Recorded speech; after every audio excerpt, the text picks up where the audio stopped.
les pseudo-valeurs archaïques reconstituées, traditionnalisme factice, fantasmes néo-religieux, forment un ensemble d'habillage de la mémoire pour la société spectaculaire.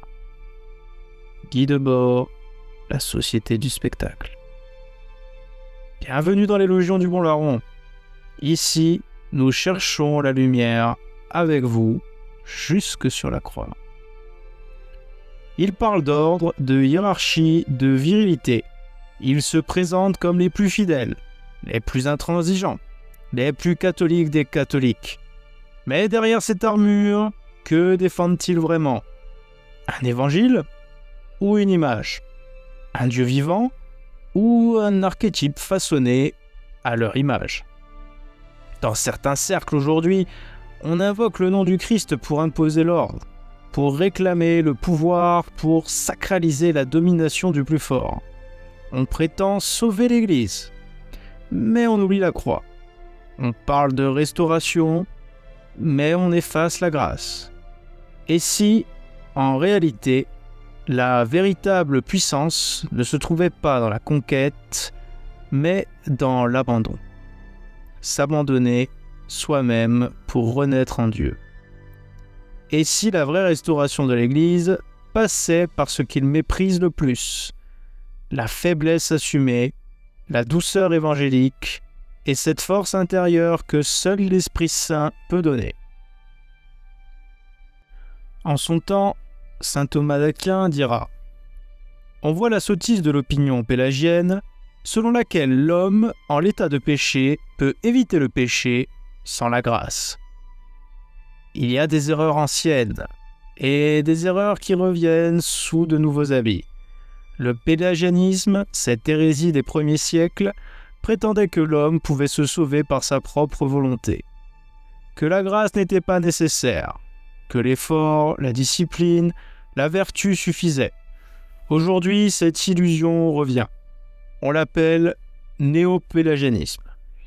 Mais cette fois, elle se présente avec des slogans, des figures d'autorité, des codes virils. Elle parle d'hommes forts, de reconquête, de domination bienveillante. Et elle transforme le christianisme en un programme d'amélioration personnelle.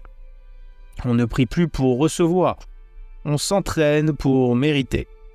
On ne parle plus de grâce, on parle de maîtrise. Le Christ devient un coach, la sainteté, une performance.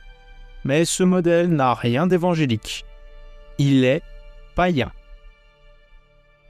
On prétend revenir à la vraie tradition. Mais ce n'est pas la tradition vivante de l'Église.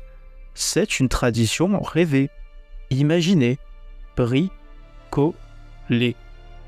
Un mélange de Rome antique, de héros grecs, de valeurs virilistes, de mythes d'ordre naturel, un fantasme de restauration qui ressemble étrangement à ce que le Christ est venu renverser. Charles Mellman en parlera en ces termes. Le masculin, dès qu'il s'imagine comme idéal, entre en conflit avec la faiblesse réelle de la chair. Il n'envisage plus le salut, il veut la restauration de lui-même. Certes, Mellman, en tant que psychiatre et psychanalyse, nous livre ici une approche plutôt scientifique de ce problème.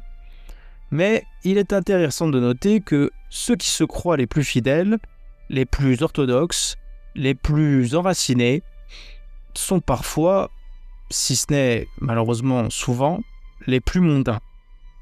Ils ont troqué la croix pour un sceptre, la charité pour l'ordre, la foi pour la force.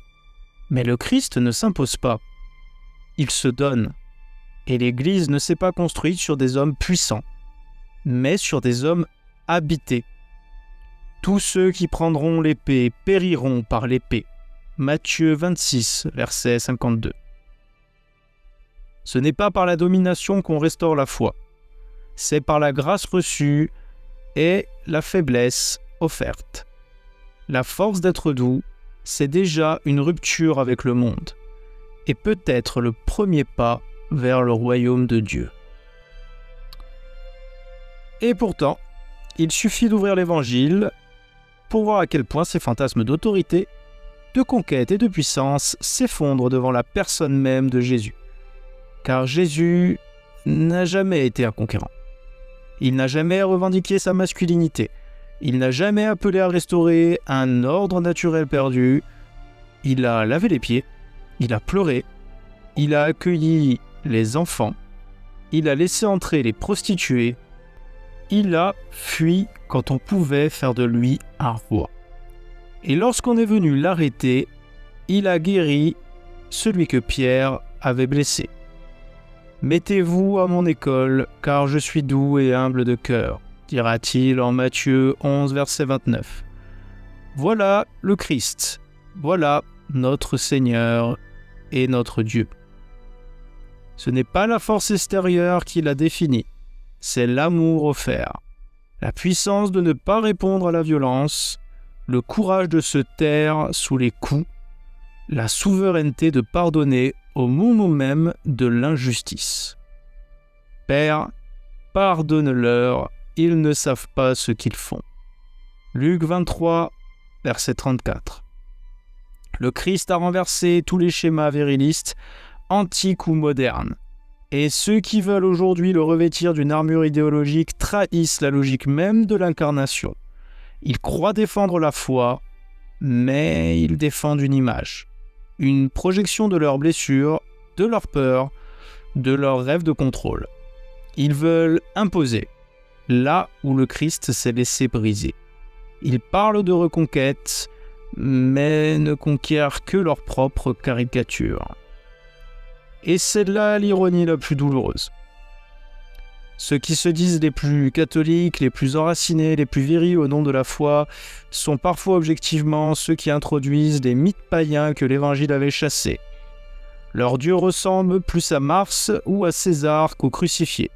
Ils cherchent l'ordre, le trône, la puissance, la discipline, mais les saints ont toujours choisi le manteau, la cendre, le pardon, la croix. Et le Christ, le seul vraiment puissant, ne brandit pas l'épée, il la fait remettre dans son fourreau. Ceux qui le rejettent, la douceur, la patience, la vulnérabilité, est pourtant ceux qui exigent le plus de force.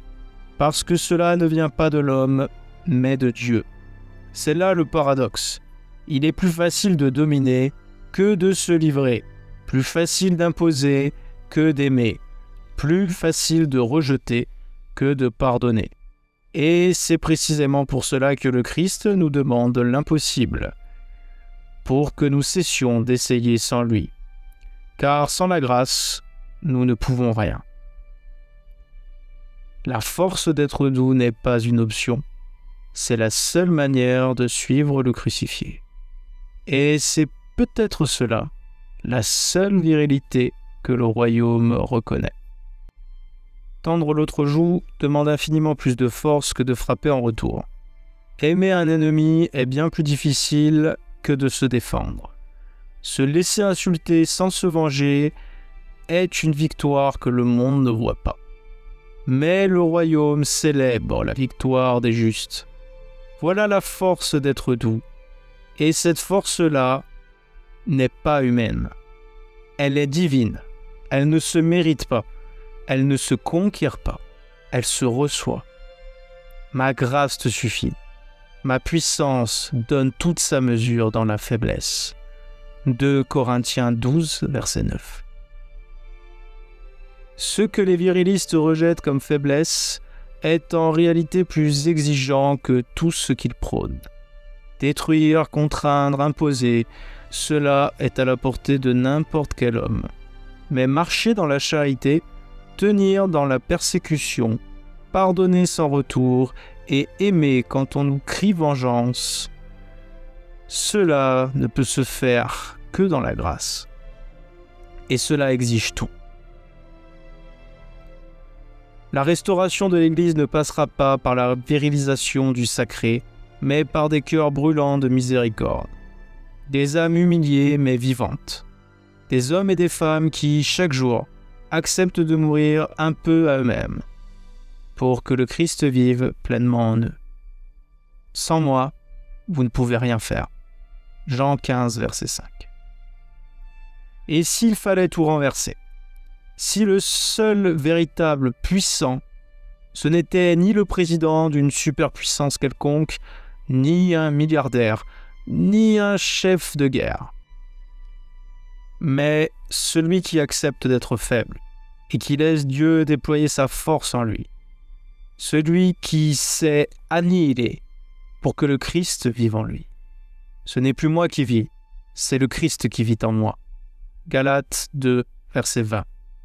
Celui-là, oui, est un roc, non parce qu'il impose, mais parce qu'il s'est laissé briser, et que de ses fissures jaillisse la lumière. Il est bon de réparer les calvaires de pierre, mais il est encore plus urgent de rebâtir le calvaire intérieur, celui où l'ego est crucifié, où l'orgueil est mis en silence, où la volonté de puissance meurt, et où une présence douce, brûlante, silencieuse, vient tout habiter. C'est cela, la vraie restauration, celle qui ne fait pas de bruit, celle que le monde méprise, mais que les anges reconnaissent. C'est cela, la force d'être tout. Merci d'avoir écouté les Logions du Bon Larron. Ici, nous cherchons la lumière jusque sur la croix avec vous.